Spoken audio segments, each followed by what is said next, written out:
Sa tuloy-tuloy na marijuana eradication, nadiskubre ang mahigit 400,000 pisong halaga ng fully grown marijuana plant sa bayan ng Benguet. Patrolwoman Melba Langbis sa report. Sa patuloy na isinasagawang kampanya kontra illegal na droga, tinatayang 448,000 pisong halaga ng marijuana plants ang nadiskubre ng operatiba sa isinagawang marijuana eradication sa sitio Panas, Cayapa, Bacon, Benguet nito lamang ika-27 ng Enero taong kasalukuyan.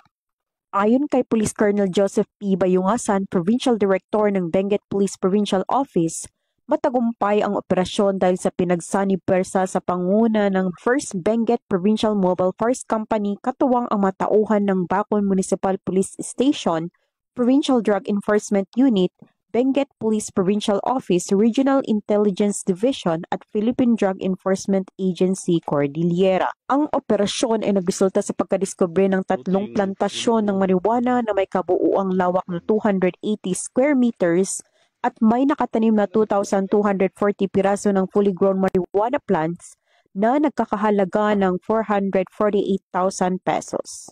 Bagamat walang nahuling cultivator, lahat ng nadiskubreng marijuana ay naidokumento at sinunog sa mismong lugar habang ang sapat na sample ay dinala upang isumiti sa Regional Forensic Unit Cordillera para sa qualitative test. Ang pagpuksang ito ng kapulisan ay patuloy na pagsuporta sa kasalukuyang administrasyon na naglalayong maging illegal drug-free ang ating bansa tungo sa mas progresibong bagong Pilipinas.